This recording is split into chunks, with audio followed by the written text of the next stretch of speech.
किसी गांव में एक सेठ रहता था। उसका एक ही लड़का था जो व्यापार के काम से बाहर गया हुआ था। उसकी बहू एक दिन कुएं पर पानी भरने गई। घड़ा जब भर गया तो उसे भरकर कुएं की मुंडेर पर रख दिया और अपने हाथ मुंह धोने लगी। तभी वहां 4 राहगीर आ पहुंचे। एक राहगीर बोला, बहन, मैं बहुत प्यासा हूँ, क्या मुझे पानी पिला दोगी? सेठ की बहू को पानी पिलाने में थोड़ी झिझक महसूस हुई, क्योंकि उस समय वह कम कपड़े पहने हुई थी। उसके पास लोटा भी नहीं था। इसी कारण वहां उन राहगीरों को पानी पिलाना ठीक नहीं लगा। बहू ने उनसे पूछा, आप कौन हैं? राहगीर ने कहा, मैं एक यात्री हूँ। बहू बोली, यात्री तो संसार में 2 होते हैं, आप उन दोनों में से कौन हैं? अगर आपने मेरे इस सवाल का सही जवाब दिया तो मैं आपको पानी पिला दूंगी, नहीं तो मैं पानी नहीं पिला पाऊंगी। बेचारा राहगीर उसकी बात का कोई जवाब नहीं दे पाया। तभी दूसरे राहगीर ने पानी पिलाने की विनती की। बहू ने दूसरे राहगीर से पूछा, अच्छा, आप बताइए कि आप कौन हैं? दूसरा राहगीर बोला, मैं तो एक गरीब आदमी हूँ। सेठ की बहू बोली, भैया, गरीब तो केवल 2 ही होते हैं, आप उन दोनों में से कौन से हैं? प्रश्न सुनकर दूसरे राहगीर को कुछ समझ में नहीं आया तो वह चुपचाप वहां से हट गया। अब तीसरा राहगीर बोला, बहन, मुझे बहुत प्यास लगी है, ईश्वर के लिए तुम मुझे पानी पिला दो। बहू ने पूछा, अब आप कौन हैं? तीसरा राहगीर बोला, बहन, मैं तो अनपढ़ गंवार हूँ। ये सुनकर बहू बोली, अरे भाई, अनपढ़ गंवार तो इस संसार में 2 ही होते हैं, आप उनमें से कौन हैं? बेचारा तीसरा राहगीर भी कुछ बोल नहीं पाया। अंत में चौथा राहगीर बोला, बहन, मेहरबानी करके मुझे पानी पिला दो। प्यासे को पानी पिलाना तो बहुत पुण्य का काम होता है। सेठ की बहू बहुत चतुर थी। उसने उस चौथे राहगीर से भी पूछा, आप कौन हैं? तब राहगीर अपनी खीज छुपाते हुए बोला, बहन, मैं तो बड़ा मूर्ख हूँ। बहू ने कहा, मूर्ख तो संसार में 2 ही होते हैं, आप उनमें से कौन हैं? वो बेचारा भी उसके प्रश्नों का उत्तर नहीं दे पाया। चारों बिना पानी पिए ही वहां से जाने लगे तो बहू बोली, यहाँ से थोड़ी ही दूर मेरा घर है, आप लोग कृपया वहां चलिए, मैं आप लोगों को पानी पिला दूंगी। चारों राहगीर उसके घर की तरफ चल दिए। बहू ने इसी बीच घड़ा उठाया और छोटे रास्ते से अपने घर पहुंच गई।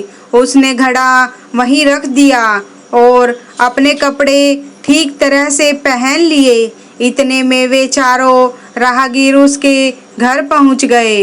बहू ने उन सभी को गुड़ दिया और पानी पिलाया। पानी पीने के बाद वे राहगीर अपनी राह पर चल दिए। सेठ उस समय घर में ही एक तरफ बैठा यह देख रहा था। उसे बड़ा दुख हुआ। वह सोचने लगा कि इसका पति व्यापार करने के लिए परदेश गया है और ये जरूर उसकी गैर हाजिरी में पराए मर्दों को घर बुलाती है, उनके साथ हंसती बोलती है। इसे तो मेरा लिहाज भी नहीं है। ये सब देख अगर मैं चुप रह गया तो आगे इसकी हिम्मत और बढ़ जाएगी। मेरे सामने इसे किसी से बोलते शर्म नहीं आती तो मेरे पीछे न जाने क्या क्या करती होगी। और एक बात ये भी है कि कोई बीमारी अपने आप ठीक नहीं होती उसके लिए वैद्य के पास जाना ही पड़ता है। क्यों ना इसका फैसला राजा पर छोड़ दूं। यही सोचता सीधा राजा के पास जा पहुंचा और अपनी परेशानी बताई। सेठ की बातें सुनकर राजा ने उसी वक्त बहू को बुलाने के लिए सिपाही भेजे और उनसे कहा तुरंत सेठ की बहू को राजसभा में उपस्थित किया जाए। राजा के सिपाहियों को अपने घर आया देख तो उस सेठ की पत्नी ने अपनी बहू से पूछा, क्या बात है बहू रानी, क्या कहीं पर तुम्हारी किसी से कहा सुनी हुई थी जो उसकी शिकायत पर राजा ने तुम्हें बुलाने के लिए सिपाही भेज दिए। बहू ने सास की चिंता को दूर करते हुए कहा, नहीं माँ, मेरी किसी से कोई कहा सुनी नहीं हुई है, आप चिंता ना करें। सास से कह वह सिपाहियों से बोली, तुम पहले अपने राजा से ये पूछ कर आओ उन्होंने मुझे किस रूप में बुलाया है। बहन, बेटी, बहू के रूप में, किस रूप में मैं उनकी राजसभा में आऊं। बहू की बात सुन सिपाही वापस चले गए। उन्होंने राजा को सारी बातें बताई। राजा ने तुरंत आदेश दिया कि पालकी लेकर जाओ और कहना उसे बहू के रूप में बुलाया गया है। सिपाही ने राजा की आज्ञा के अनुसार सेठ की बहू से कहा, राजा ने आपको बहू के रूप में आने को पालकी भेजी है। बहू उसी समय पालकी में बैठकर राजसभा में पहुंच गई। राजा ने बहू से पूछा, तुमने दूसरे पुरुषों को घर पर क्यों बुलाया जब भी तुम्हारा पति घर पर नहीं है। बहू बोली, महाराज, मैंने तो केवल अपने कर्तव्य का पालन किया है। प्यासे पथिकों को पानी पिलाना कोई अपराध नहीं है, यह तो हर गृहिणी का कार्य है। जब मैं कुएं पर पानी भरने गई थी तब मैं बहुत कम कपड़े पहने हुई थी, इसी कारण उन राहगीरों को कुएं पर पानी नहीं पिलाया। उन्हें बड़ी प्यास लगी थी और उन्हें पानी पिलाना भी चाहती थी, इसीलिए उनसे मुश्किल प्रश्न पूछे और वे उत्तर नहीं दे पाए तो मैं उन्हें अपने घर बुला लाई।